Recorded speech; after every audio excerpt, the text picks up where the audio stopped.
O te whalofa ma whaatarofa atu le tātou tunu ule nei tai ang whau, wha ma lord whalau manuia, wha whataile tua e lana taita inga o tātou lia le tai o le aso whareile, o le aso se furu male iwo iuni lua awhi lua se furu male ono, o le au nanga male tautua a matale nei ele si ufonga le laumua. Ai alo mai loa, o le tātou sauni ngā loto le nei tai ao, le ataita ia le na wauna, so ngā pasta Paulo Sua, mai le Kalesia, le Assembly of God, Church of Sāmoa, New Brighton, i Kala Estete. Ia usi mai loa le whaafonga.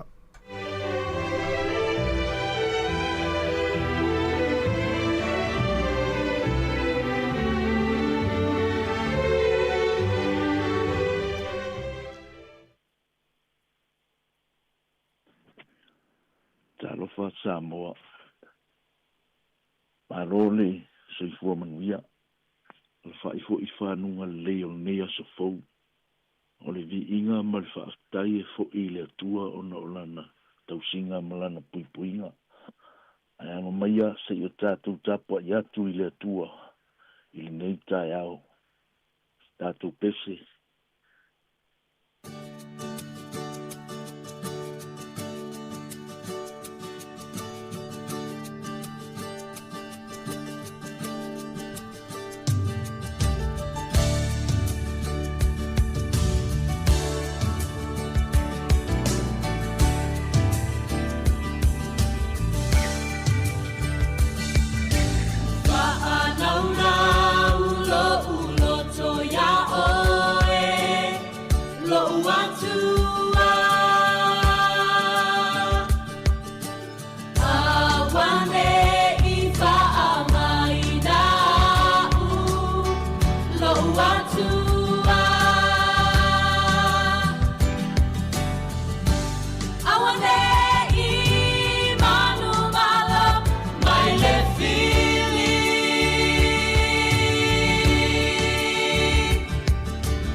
Yeah, oh.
mātou vi ia lava oe le atua le nei tai au. Wa mātou ala wha i fo i whanunga le leo le nei aso fau. Mātou sauni fo i e wha penao na ma iatu I lau fio e ala I lau upulo mātou atua. Ia soso ani mai lau fio wha malama tili winga moni o awa fionga. O le a mātou whaitau ma mātou whanolongo iai. Wha manuia la mātou whaitau a maisa la mātou whalongo. Pata I lea le whaafongafonga ana tio watunu o Sāmoa. Ia ngā le lei o le ni tai au. O la mātou talo lea tama. Wha lau upu ni tai au. O na o lo suafa Yesu.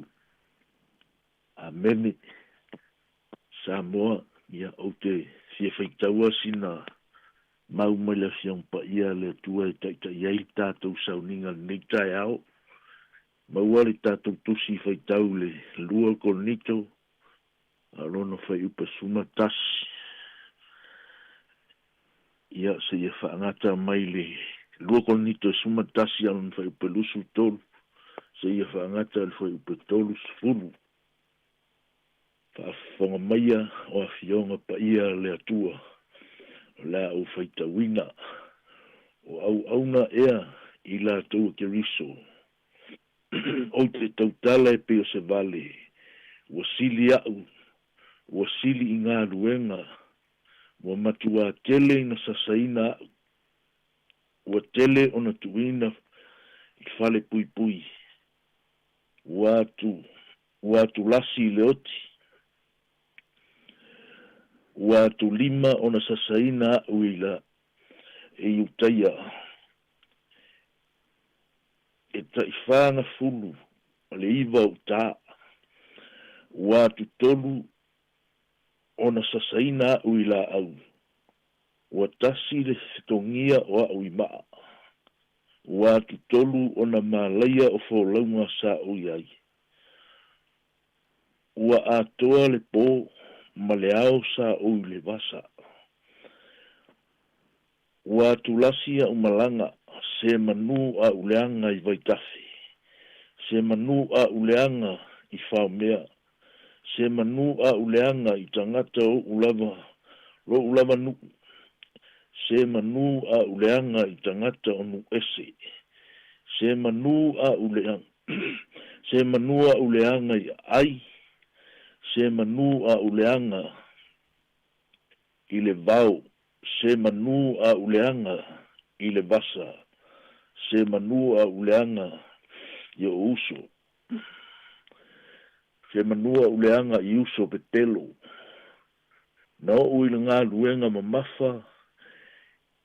Male ti ngā. O le mata ala soo. O le fia ai. O le fia inu. O le anapongi soo. Male maalili. Male le lava lava. Tu ia o isi mea. A o le mea o le mea mafatia ia so faiso o le popole lea ona o le ekale sia uma po ai le ua vai o te le vai ai po ai le ua tau suai o te le ti ngā ai a fai e te tau ina ia o mita o te mita I mea o te vai ai o le se au le te o fia mori atu tai au nei Sāmoa mo le whaafongaanga. O mea e vai ai le apostolo Paulo. O mea e mita ai le apostolo Paulo. I le tele o taimi o ana malanga, e maise o taimi e whaapena ona tu waa tuai mo le tala le leia Yesu ke risu. Le ana tātou whaalongolongo iai o whaamalau mai po tala mai le apostolo vaenga o lana savaringa. Toe a whano I lunga o le vasa, ngā lala le fia ai ma le fia inu. Sasaina o ia I la au, tele mea sa whapena o na o le wholaunga. Maina o le ngā luenga ma mafa, ma le ti ngā. O le mata ala soo, o le fia ai ma le fia inu, o le ana pongi so'o, ma le maalili, ma le lava lava. E le titi whaafita uli na o le apostolo. A o le manatu o le apostolo po le autu o lana, o lona fatu i le atua. Fai mai tu ia o isi mea. A o le mea e mawhati ai. Ia so faiso. O le popole lea. Ona o le kari si uma. Manatu e ta ua telele nei se au whai ui o le nei vai aso. O le loto le apostolo Paulo i le atua. Ona e tele mea na lave i ai e le atua a o iai lana fōlaunga. A o iai le apostolo i le tala inga o le finangalo o le atua i nu ese. Sawaina e oa i o ngauso. Tangata e whapenao na lata i a te ia sa iai a le nganga le la tuti na mia na ia sawaina le apostolo. Ai manai e o le whaitau o le apostolo. Mai. Po aile ua vai. O te le vai ai. O aile ua tau suai. O te le ti ngā ai. A whai o te tau ina ia o mita. O te mita i mea o te vai ai. O le sinte le lava le tau au mai e whaitau le. Whawhena mita i mea e vai ai. Hallelujah. Mafuanga o le mitanga o le apostolo la ngai leo se mea mostangata. O mea ia e o ia te ia olona filinga le finangalo le atua. O le nau ta inga ina ia whatu mawina tangata le whatu atua ma le upumoni a le li. Ma neia le loto talosia a o whapea le tele o tātou tangata. Awane i manatu ia te ia. A ia manatu le kale sia le atua. Tele mea e whapenao na o iai. Tele mea whapenao na te tupu. A e whaftai o loo whapenao na iai le whatu po le loto le apostolo. E ala i le ngā luenga le atua. Tu ia o isi mea. A o le mea e mawhati ai a. Ia so faiso o. O le popole lea ona. O le ekale sia uma. O le vala wina o le apostolo Paulo. Ina ia whapenao na moli le tala le leia Jesu Kiriso. Inu ese. E amusia, e inosia o ia. E sauaina, e upuleanga. Ai paua lea o le mea o lo tuu e ia e lona loto. O le ekale sia, ina ia lavea ina e lea tua e ala i le upu. Tu ia o isi mea. A o lona langona ma lona fatu ina ngā luenga lea tua. Mawhatia tele lona loto i aso faiso. Ona o le popole i le ekale sia uma lea tua. Sāmoa. Ia soso ani mai lea tua e whaamana malama. Lana fionga li nei tai au. Anga le leifo i lea tua e whapena o a mea tātou te vai ai. Ia whailea ma mitanga o le teusiano i lea tua. Tātou wawa ai apostolo Paulo. E tele mea na o ilona soifua ona olana ola au auna matu inatu i lea tua. A ele i mawhai ona vai ai. Ona olona fatu olona loto i lea tua. O le upu a lea tua e ala i le kalesia. Le tātou atu nu pele o Sāmoa. O le aso muli fo ili nei o le whainga lotu. I le nei vai aso. O le afo i se upu a whapena ona sasi ai le au nanga i lea tua. E ala i le ala leolo o tātou whaongaina. Ve fo i nei tai au e whaamualalo atu aisi o tātou atu nuu. O le afo i se mea ua whaale tonu le au nanga.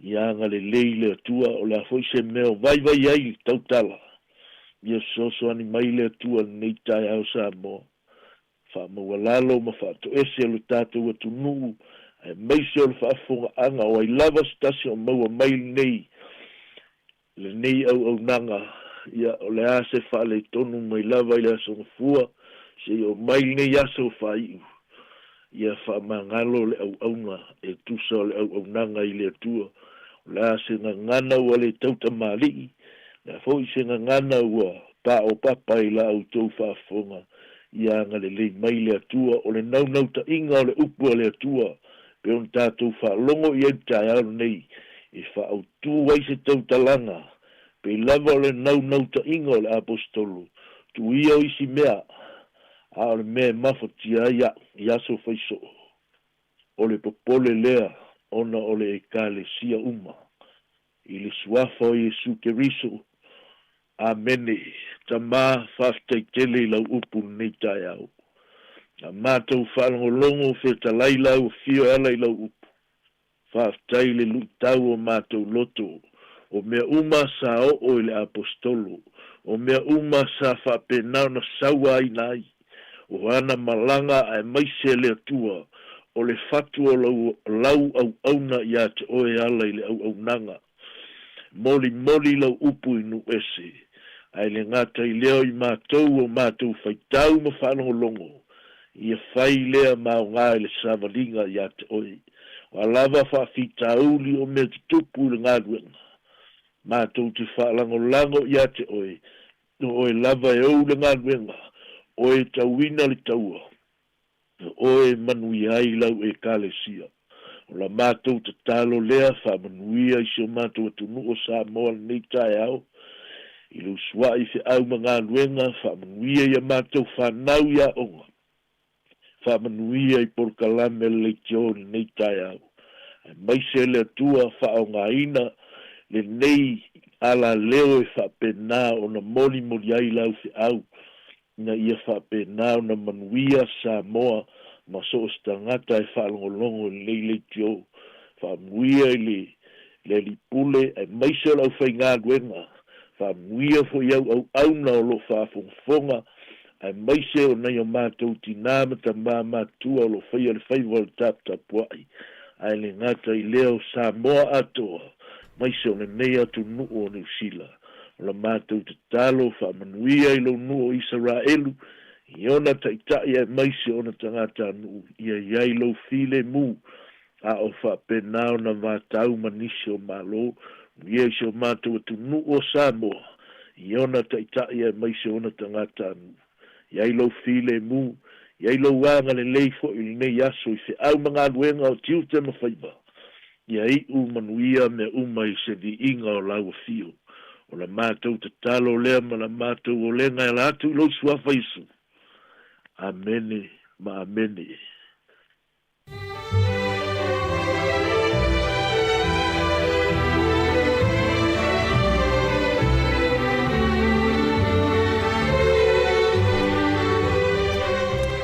Na ua whafonga le tātou tunu o le tātou sanu ngā loto le tai o nei e ngā tai leo nei vai aso atoa e na whiangai malana au na le sunga le whawhingai ngai a Pastor Paulo Sua by le Kalesi Assembly of God, Church of Sāmoa, New Brighton, I Kalai Estete.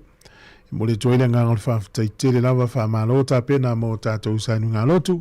Ia o le talo le tunu o ia ngā le atu. Ia o le nganga o le tua e ana le poto ma le whaalinga I whaamanui atu le sunga. Ia manuia fo le tua ma le nofo alo whapelta po inga le Kalesia. Ia whaamanuia le tua le yaso ma le anga I atu I sauninga lo naspa I o momua. O le taimila ulus fultasi minute u te nel fitu. O le tautua le nei ati fonga le mua o amatalia. Ia mai alipese o la fonga iai. Ia o na whangasolo ilo tatu proklame se yanga ia tuku taimi o le akta o le taia o tā lofa lava.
pele ilo umanatu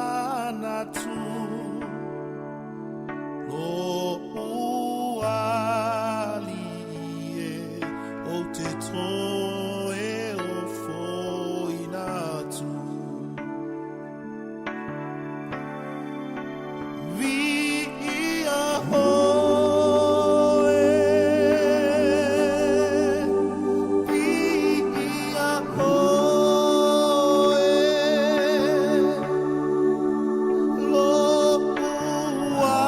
uatua fai vavena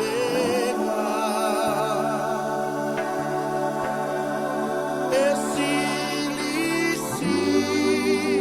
oe mapaia e to atu tuli lela lo langi mavia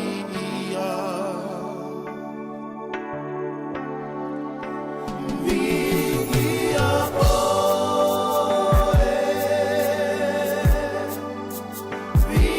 via oe lo uatua fai vavena e sili oe mapaia e to atu tuli lela lo langi mavia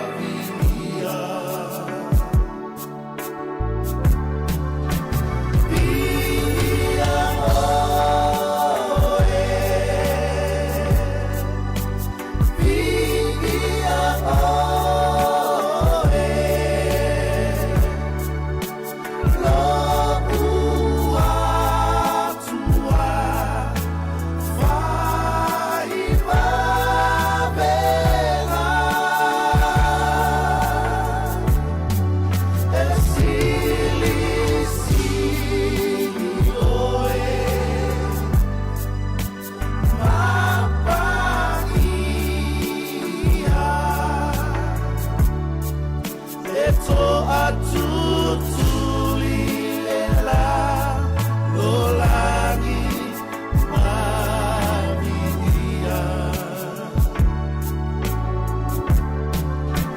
via oe via oe lo uatua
O le tautua le si ufafonga o le laumua o lo iai fo i le langolango a le New Zealand On Air.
Gynecological cancers can be silent. You shouldn't be. Learn more by visiting thepowerofknowing.co.nz. If you're unsure or concerned, speak to your healthcare professional. E le te tau ia oe una nā tia a fianga o le ka nesa o tutonga sā o te maitai.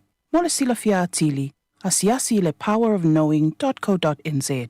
A whai o e popole pe le mautinoa, tala noe lau fo mai. GlaxoSmithKline New Zealand Limited, Auckland. E aisa isi o le tau ainga e whaapea sona leo. Pe whaapea foi. Whaamata e avea le tale i ma le tale maasani e tau fia i lātou mai le whai o lātou mea maasani ai. E tatau na lātou e whai suenga o le tale a ngā i le coughtest.co.nz. Pai le suenga o le tale ma whai loa i fō mai coughtest.co.nz e le aise tatongi. Whala au talavai e iai tūlanga la matia ma tūlanga le lei o whala au. GlaxoSmithKline, New Zealand Limited, Auckland. Hi Sāmoa, it's Auntie Tala here.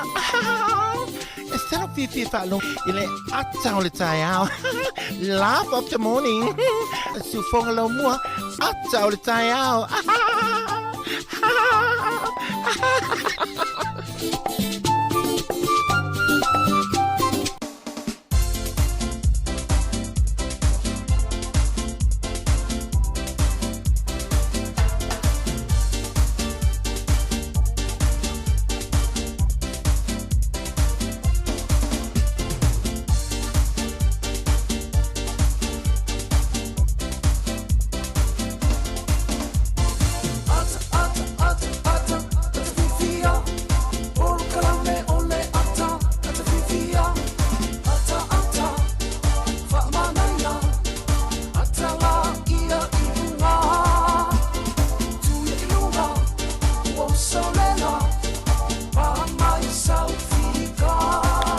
O le tātou porkalame le ata le taihao, ia le nei o tātou toi whailo ai lungo pēo le ea.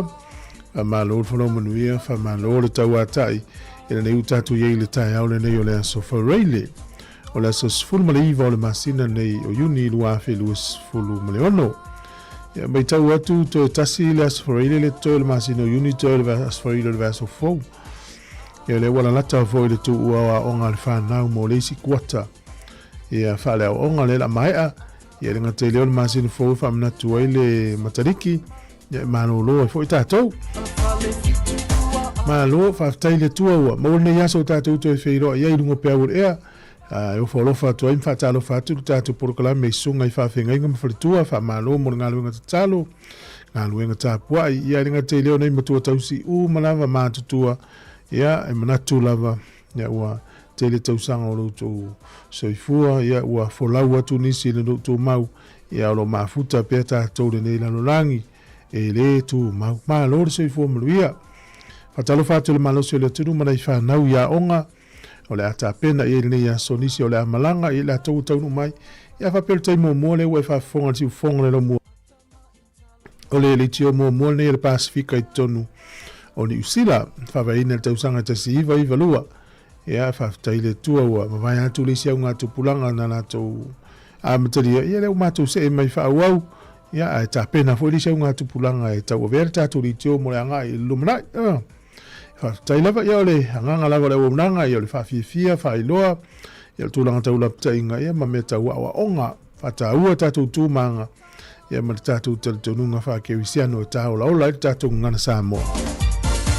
Le lau tātou i nei tāia fōu le aso whareile ia o te whatalo whātou nei tātou o sunga ia to le fuavili malo so i fua si whalome e tunga tu le epa malo fōu sunga whalea onga e o so sa iete le mafuta mai Amerika alu te le atu ia pari e tina ia whingau ia i whafouina malo so i fua te rini whaftai le mafuta mai sunga Ellen ia mriua ngā luenga le iaso ia wape fōi le sunga tu mua me whatua sa i lau peniata alu te le atu sunga viriam to le fōa malo so i fua Saulo malolo uspo ya sunga ya sione fonga malolo lavale tautua ma sione tupa ile mafuta me Australia ya misi for sunga ya tapso me na fenga lunga ya gilan ya sunga oka malna to fenga lunga I mastone ya luftile tu tatu programe family ya tu nei taya dai fa fianga so froide uto I luas for fa minute on the tane o le valu tsar valu le fa foni tatu telefon tala mai Sāmoa talo falava Ole si fonga ne la mua, Wellington.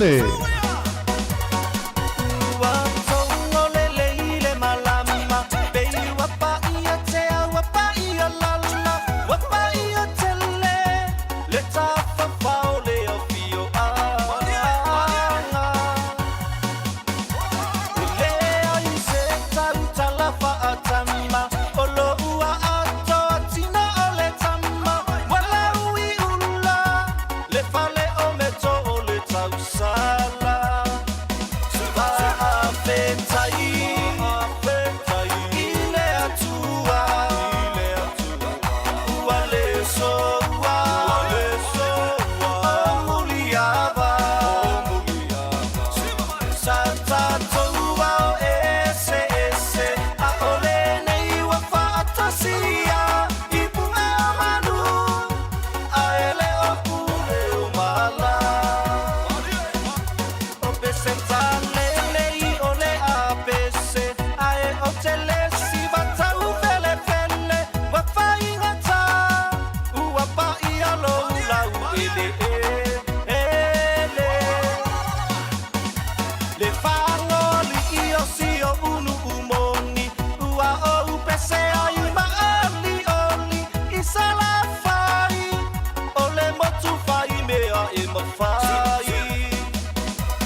O le tatu talo le tau mō le nei tai au, pio na whailolo official vai tau, ia, a meseo le vavai I Wellington e mo lona I tūmano e le nei aso, ia e matele ina uoa le nei aso whasolo tui le fiafi, ia o le tūmano, o le auterenga o le tūmano ato Wellington pe furinga mai a uoa, ia ina I maululu, ia o le aso a tai au, I le tūmano ato Wellington, ia nae ina I maululu tu tai au, matangi po savili angi mai le tu I matu I sisifo, ia na matalon si ilmano si savili le au auli, o le sailang I le lei de tau e penu whailo mai, mo tātou lawe Wellington e mporirua e langi le lei de tau I le so, o le aso a tai au e ina I timu e le tele, me le tua tau le aso e amata sifurulua le po, e aulia ia le toe tasi le minute ia por sifurulua I leisi po, ia le lefa pia mai o le stona I mala sae wha malu le tau, ia I ina I timu I staimi, langi le lei le tau le aso fua mala solua le vai aso fou,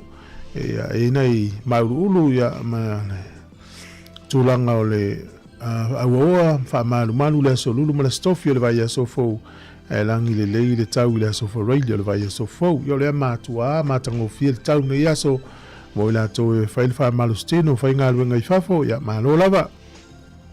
Tūlanga o le tai nei aso mo la tō e oe whangota, ia tau tuana ma o tō le saong le mū, ia o le tala o le tai, pe le tai Wellington le te au le lua nei le vaveao, o sua le tai le te au le vanu tai au nei, ia le toi pe le tai Wellington le lua sifulua minute te ai le lua I le au auli le so, o le toi sua le toi lua sifulima minute I le iwa I le pōna nei, ia mo tātou I nei porirua, ia menuia ia fuafuanga o le nei yaso mo le wha iunga le vai yaso, sua le tai porirua lua sifuluvale minute te ai le sifuluma le lua nei le vaveao, pe le tai le afo le ono I le tai o nei, toi sua le tai toi 5 minute I le tasi I le au auli, ia ona toi pe le o le tai I le luas toi fitu minute I le fitu I le afiafia na nei porirua lea, manuia whainga whaiva, ia whamanatu lava, ia tulanga tula whono nei atunu I meo whangotanga, ia malisaonga le mua tātou pe ao e whangota. Ia o le swinga le tupe tasi tala New Zealand, maula tupe Australia, valus fulsene, le tupe Amerika e 5 sene, o le tupe Fiti tala luas fulfa sene, tupe Sāmoa tala whaiva sene I le so, o le pā angatonga tastesi ma le lua ono o le pā angatonga I le so, tala Sāmoa leo tala whasfuruiva sene I le aso nei, ia malona valenga nei nei a inga o lo whamuli mai maluia, ia whamulia lo au mafola, ia le vado whamulia ngā soifua, a whai o ene soifua I le so, ia oe lava o le tupu mali masiofo nei aso, ia ia pol pedenise, pol princese nei aso, maluia tele lo wa soifua, o le tato emaili lava na aso whanau at samoacapitalradio.co.nz, ia maluia tele lo wa soifua, ia o le tus fai taulo o mawar salamo e fitu tolu fai upo e lua ono, e vai lo utino ma lo uloto, a o le tua o le papa ia o lo uloto ma lo tofi e wha avavau, e vai lo utino ma lo uloto, a o le tua o le papa ia o lo uloto ma lo utofi e wha avavau, ma nei e tau tinonga o le nei tai au, tau lava I te mi, vai ai loto I me vai ai mata tu lo vai tino e le mo se malo longa le a me ale upo le faisa lamo a o lo tua pe o le tua o lo papa ia le papa ia o lo loto mo lo tofi e fa va ia manuia tele lo was I fu al pesel nei e fa manuia yuto was fana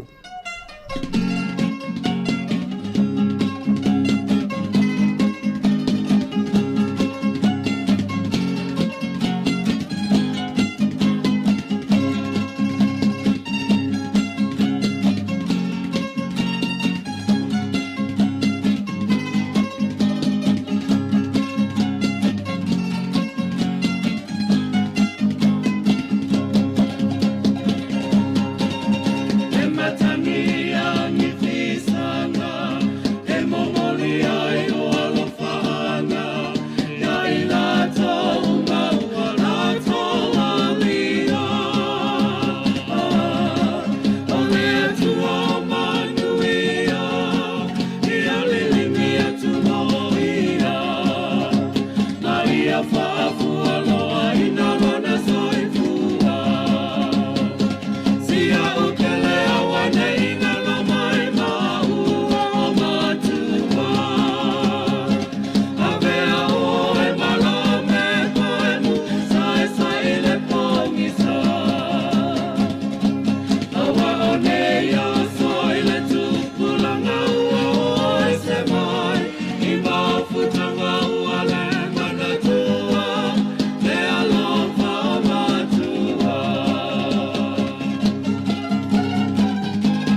Tala fatu le tunu si mai fa fonga va vai foi nei nei tala o tala fa solo pito lo langi nei aso sulmari vo uni.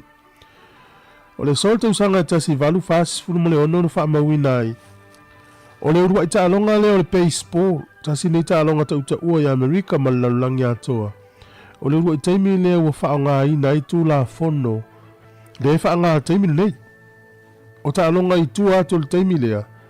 E le ifa nga ina i tū la fono ia nalo ia le tausanga na tasi valu fas fulmale ono. Ma na ta alo ai kalapu ia lua tau le York Knickerbock Club ia male au New York Club. Na whaia la ta alonga le New Jersey. O le urua i ta alonga le ufa mawina le ta alonga baseball. Whao ngā i tū la fono le o mai te taimine iolo whao ngā pea. Tasi nei ta alonga e milionea tangata i ta alo ai. O le solta usanga e tasi iwa tasi o, na urua i wha amana tuina ai le aso sao ta maa po le aso ta maa e tutono Washingtone. O le aso fulu iwa o mati e wha manatu e kale sia katoliko i Europa. O le aso le manatua i le tautua ta maa e tutono a inga, wha la putonga o ngā luenga o le maa lo, ia maa tunu. A le ala fatoa wha manatu i le aso tonu ane ne le tausanga tasi iwa tasi o i Washingtone. O le solta usanga e tasi iwa fast food ma le tolu. Na tu wha tasi ei au laka pipo au nei laka pipa Amerika o le Philadelphia Eagles ma le Pittsburgh Steelers. Wa tu wha tasi e tasi ale tau usanga na tu wha tasi ei. O na ua tau le aini tamata alo talu ai le tau alo na lua o le lalulangi na umalona tau usanga tasi iwa whatolu. I ona toi foi leo au le mesa iai. Na tupu i le solta usanga tasi iwa fast food ma le tolu.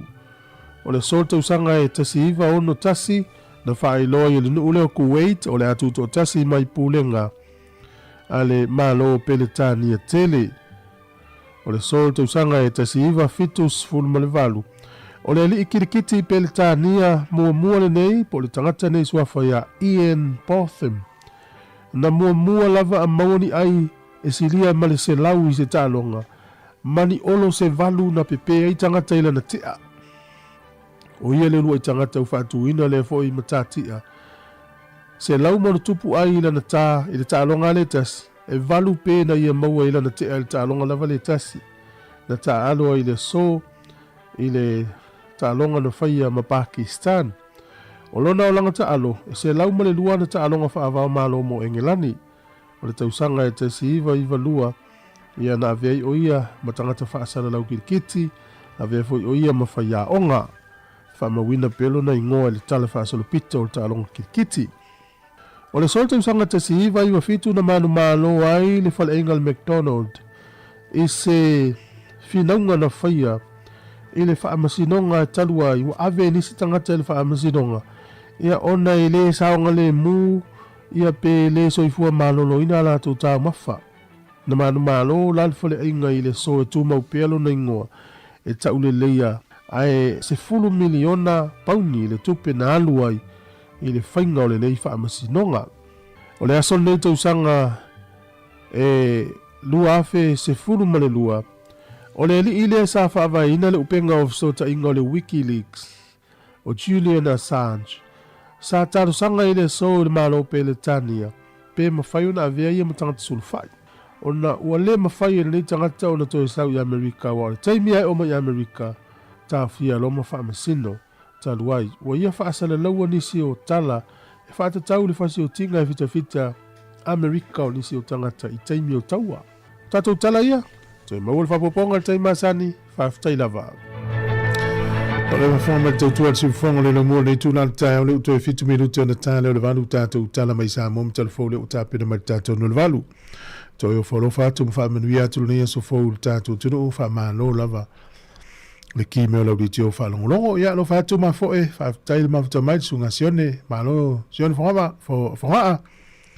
Ia tamalei nei aso whangaa vaa. Sorry, lo whaatu uso malo lava sunga whalea onga.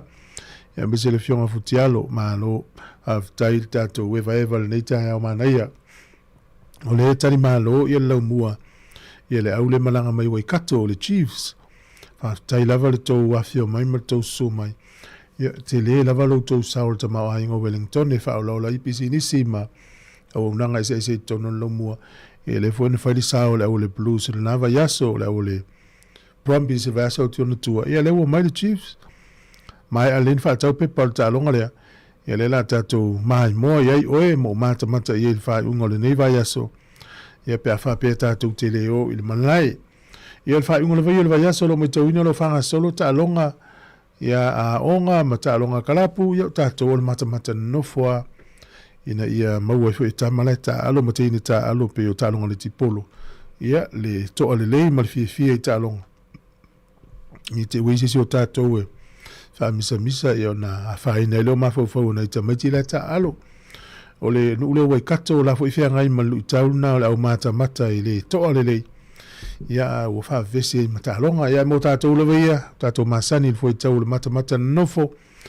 Ia malo lava. Ia la tātou se e atu le whawhiwhianga ma le sunga ia le malu peni anai.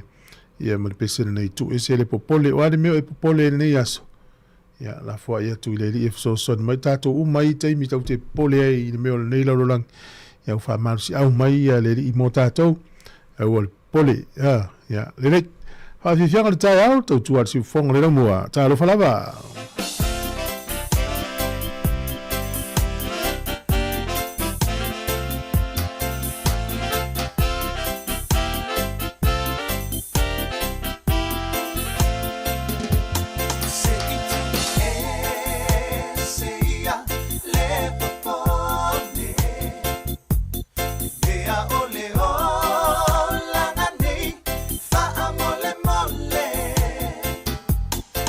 Ole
ave se itia nei feto ai oi manipa ngatia au oi le sele ngai ave sai to titania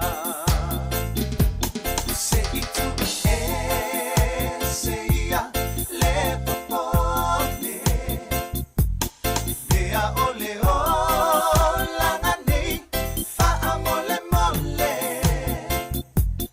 wa ole atua na te fa atua uma e ma titi vai ilona imoa se itu se ia le popone lea ole o langa nei fa amole mole wa ole atua na te fa atua uma e ma titi vai ilona imoa se itu se ia le popone lea ole o langa nei fa amole mole wa ole atua na te fa atua uma e ma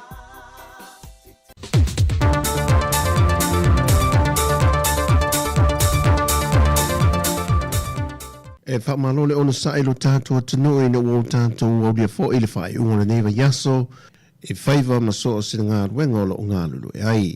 Au si mai alo whaafonga o se whao poponga whali nei o tāna mai Sāmoa. Ua talusanga le whionga le minister o tanga ruenga o leo leo ma whalpui pui i le pa ia mana mamalo le antunu. Pe a whai e mo le mawina se tasi e whaalanga ina mea tō tino le malo i so o se vaenga o le antunu. Ina ia longo waweana le matanga ruenga, mai e le toe tua wanoa foi i le matanga ruenga o leo leo ia i lantou nei, o lo whaaleanga ina ia me tō tino lo whaale leia ma visoa swani atuai, i le lautelo le atunu i me o lo o mo mia, e meise i au onanga mo le manuia lautelo o tangata. E le whauntanga le parlemene le neiva yaso na whaamau nia me le whionga te tai o le atunu, wa tau fia nia leo leo le tamaya sape o lo moto, Fasifu matasi tausanga le soifua mai a whiongo iwa ma vai telefou.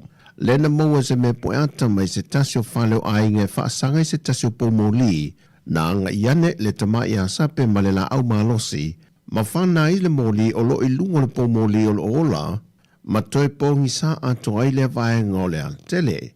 Wa wha wausu e su enga le tanga luenga o leo leo po le atonu le mafu anga na ia whaatama ia i le moli. E o fo ia i lanto e tō tolu ia sa wha o lima i se tamaititi na poe ina se ata video le telefoni matu i nei lunga le fo i ua maua ma tau fia i lalo le vava i ngā leo leo e tādi ai le aso e tūtū la i e lumo le wha amasinonga. Wa le tasi ne sori ngā tū la whonu wha pēa a fia i tupulanga televau i le antanoo a me se lava i nisi o vaenga o le taulanga le olo ua tamu whai atu le matanga luenga o leo leo e tau fia ma tinei ia ngā yoinga e na ia maua se Sāmoa saunga le mō, a me se lava i tangata tāwhawhau mai mō mai i le atunoo. O tale mai le whionga le te tai o le atunoo, la aule le mai le tōpala te Valforce Schmidt, e tau le mai le whontanga le pāremene o le usuia le neva yaso. O wa whaamatu ese e le tala whaatatau o tu o le tupe fau o le lua whenua lua whenua fitu, le se lau miliona tā la, e toe whaale leia o mai le tūlanga o afi e le tise, Lea wa whaaleanga ina ma o loo tūlai mei pe lava whaafita uli o le peso o le eletise ma fiai nisi o nanga. Pei foi o na whae loa se tina matua e valu se fuma le tolu tau sanga le soifua o le tolu whaatolo leo le tau tonga o lona whafonga po le mata mo le isi tolu vai aso. Ona o le pe foi o le eletise i le aso ma le o e foi tau tonga mo i lato umasafa tali le lisi. I le ala vaso e pe o na tui natu e tatu telefou le nei vai aso. Le whaasea ai o se ta mai lo ia. E na ua mai o na whaangase lo na whafonga e ta pena mo le tautonga. Ai toi whae loane ua pele e le tise. Ma o le ale mawhai o na wha ua wina. O le tele o unanga ta ua le atunu u wha pe foi Business Company. O natu mo tangata lau tele umayala i le tise. Wa whaai loa matau tino le fionga te tai o le atunu. O loo ave na iei le whaata ua ma le wha mua mua. Ina ia fo ia ma wha le leia mo le anga i le lumanai. Na langlango ina e nisi o sui fai pule o le maota i le whontanga le neva yaso. Wha alia le fionga se fesoa soani mo le atunu i le tau o le suahou e pe ona wha alia le fionga le fai pule o le itumalo vai maunga numera tolu. O le fo isa a vea ma minister na tanga ruenga o tupe le paia inga taruai lau timu ia a fowa le se va ai. A mawhai o na ave ese le la fonga po le levi lungo le tau o le swahuu o se tasi leo wha mama a venga i le antunu i le si e pia lava o le tau o le lita i masina te itasi. Pe o na wha manino le fionga le te itai o le antunu. O le si ti o le tau o le swahuu mai atunu te tele o lo wha tau i na mai ai. Walea i lava se tonga fiti ma whai ona whai e ai atunu o le lorolangi a to ai matunu o le Pasifika o fiei ma Sāmoa. Pau le tūlanga o lo tau ma whai i ai le malo e na ia maua pēr le swau o mo le atunu mani awala e wha ma ai lo na tau mo tangata lau tele. Mai i le wha amasinonga, watalia ne le fionga le wha amasinonga ma walunga le ia tau o le Sandero Clark. Le aveo sui o le vanga whaupu whai o le SUP po le Sāmoa Poto a to ai manisi o whai pule o tūto o tasi o le parlemene. E aveo se tasi o e tū wha au popo e langolango atu le tālo sanga le vanga whaupu whai o le JPP e wha sanga i le malo. E whina wina ai lo lato manatu e leo tāla whea ngai le whiwhiri e le malo e na o sui o le vanga whaupu whai o le wha atua tue le tū Sāmoa o tasi o taitai whono o ofisa whono wha vai. O le vai aso neile na toe wala au ele nei mta au pol whaamasinonga. Lea na tālo sangai le tua le JPP. E na ia wha au popo atu isi i tuia o loo lātou langlango ina fo ila lātou mau. Mau at wha se e tuai e le tani o lea fo i tālo sanga e le aso se furma le todo le mahasina fo ia iulai e lawina ai lona whaai unga. O tala fo ia, te iatu e le tuolo tau soi fua maleola e le whaai unga le vaiaso e da ia malutia ina pēle alofo ma le anga le leo lo tātou tua whasoi foia.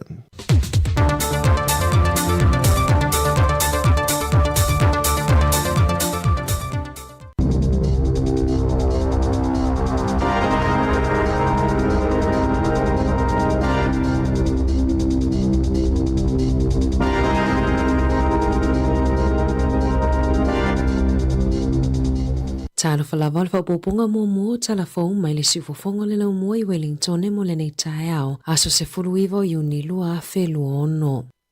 Ua fola I le maenga whaupu whaia le Labour, la tau te toi whaafo I le mawafua o talavai e le aisi tutongi mo tangata uma, pe a manu malo mai le palo ta tele ia Novema, na whaalawi loa I le taitai o le Labour Chris Hipkins le avaenga, a o iai tutono se fale talavai I Upper Hutt I le awau liana nafi, o le ama whaiona mawafua talavai mai ai ulai o le tausanga fou, ma ua fuafua e tusa ma le fitus fulufa te si ma le 5 miliona tala I le tausanga, lona whaatupenga, na Sāmoa Hipkins, o le ama whai e tangata o na wa ai fua le fua mai e awala atu I le Medicard fau a le Labour, ma maua fua la tau talavai, o le whainga malo a le Labour na amataina talavai e maua fua I lana paketi o le luafe lua tolu, na matua whaitio ina I le National le whainga whaavai I le nā taimi, o na samana tu e taunga tā tele lo na whaatupenga, na o lato tā ua, e le talawhia ngai le whaatupenga I le malo o talavai mo tangata uma, na mafua I ona lato fola e tu e whaafo I le pili mo le talavai po o le co-payment fee, ai tu esia I lato e pitosili ona mo o mia le fesosoani.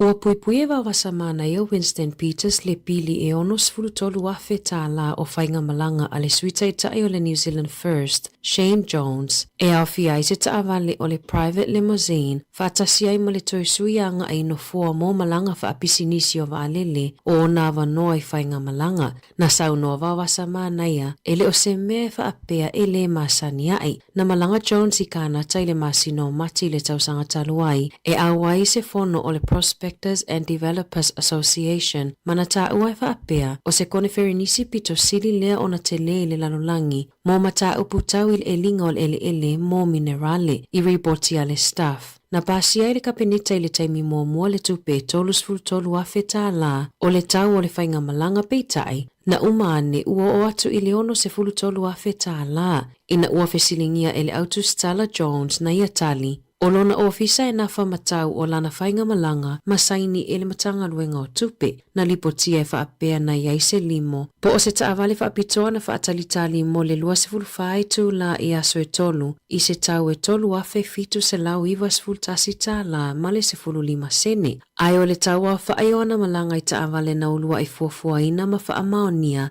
e lima se lau tālā. Na toe fesilingia Jones pe ai se ana ia mo o mia i nai lea i tu ai ngā taawale na tali a tonu e mawhai o na whaapea o lea sa i le Toronto i le taimi malulu ma le te tele o le kiona. Ai pe alu fo i se taxi o le whai unga lava lea whai e sui o le ofisa i ana whaatulanga ina lana malanga pe ona tā ua i le One News.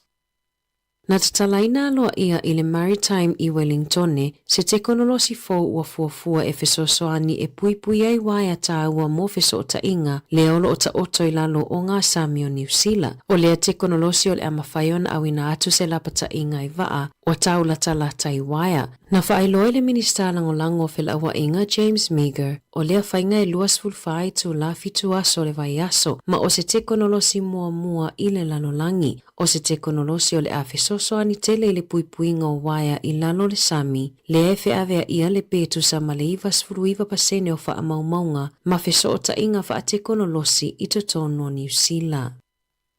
O lo o tama whai pele o whaingaruenga ale soifua maloloi nai whanganui e sa ili le mafua anga tonu o le pepesi o le whaamai o le pau o le scabies. Ua lata i le tasi le tausanga o whengai pele a ai ma le whaamai o le scabies e mafua mai i tamai ini seti le pau. O aunga e au fia i le mangeso o le pau ai mai se lava i le pō pe a moe. Ua moli mawina e whale talavai le tele o vaila au atu ina atu i tangata ona o le pepesi o lea whaamai. O lo o fautua ina e le soifua malolo ina le lau tele i vaenga o le puipuinga e mawhai o na whai e puipui mai ai i le pepesi o lea whaamai. E au fia i le tatao i e moenga o solo tā ele ma ia afu ma whaamama le whale o lo o tele ina pepesi ia o ngā amata o a inga toa tele whaapea whale e tausi ai mātua mātutua. Ua whaamawa ele pulea onga o le te kura kaupapa Māori o Waitaha i Kalai Estete o no te ua inga ilona le puipui ina o le saunga le mua o tamaitia onga. Na mua o atu e Melissa Waitoa Paki o le a le toi whaia onga. Na whaia se iloilonga le Europe o le ofisa wa onga e whaia iloilonga. Ma fautua ina ai, ua tatauna wa ve whaia se fuafuanga i whaatinonga o ta ialama polisi o lo opulea ina inga luenga i lea onga. Na ta uai ripoti ale Radio New Zealand o lola tau malamalama anga. O lo ofea ngai Waitoa Paki matua inga ilona le puipui o le saunga le mua o tamaiti i lea onga. Whaatasi ai malona lea mana ia o ai a fete e nai. Sa tā pae le Tio New Zealand le tamaita ai mo sona finangalo. E winga ia tua inga whaapea ai malana whaamavaenga. E le italisa au i le Tio New Zealand. Ai i se au na lafo ina atu i le Tio New Zealand na tā ua ai. E fōlingo se autustusia na whaamoemoe e lafo i se isi tangata. Ma tā ua ai na whaatonu ina ia awane Itali. I taalonga, ua whaalawiloa le pulesili o le malai taaloa Henry i Wellington e Warwick Dent, ua le aini no fofa o popo mo le sailinga siamu pine o le lakapi Super Pasifika i le vao le Hurricanes ma le sifi i le afiafia tae ao. E ui e to o tele tangata na whaatalitali peto i aini no fofa o popo na sau noa Dent i le lava le taimi e toi wha o popo i nisi no foa. Ta lona tau lia umape paulu fale o le taalonga i to tonu o le 15 minute mua i le asolua. Tala fōia mai le si uofonga o le lau mua mo le nei vaenga o le tae ao.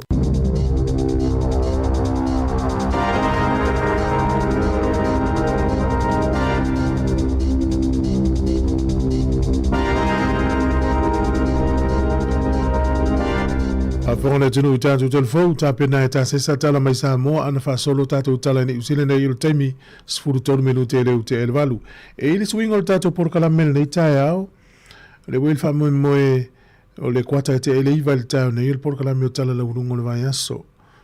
Ea le alai e ile whamoe moe po le tātou no le se fulu, ia po le afols fulu. E le taimilina, ia le la tala noa ai, ia le whaipule o le tumaloni o mana, ia o le tamaitai, ia pesta ta malelangi, Barbara Edmonds. Ia o le sifumaltasi le o se atu i le tātou porokalame o le ase singa. Ia e whamaluru atu e swingal na i lau whafonganga.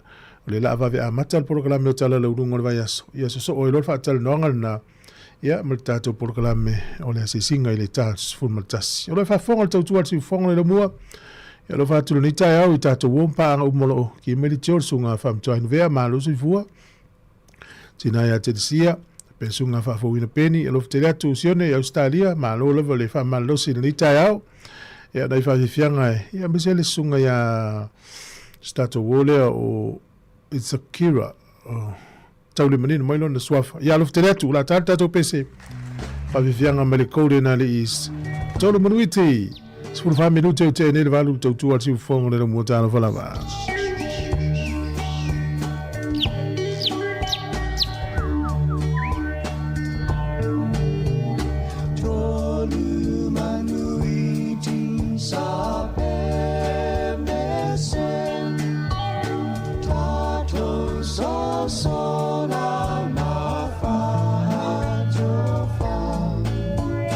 Wala tamai le tau malu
O mawhai nei ona whaatau top up al Digicel li lunga o le website le ClickX Pacific. Mawhai fo ona la fo lau se le ni mai cash al Digicel li Sāmoa tonga fiti ma vanuatu i le fi e na o le 5 tala.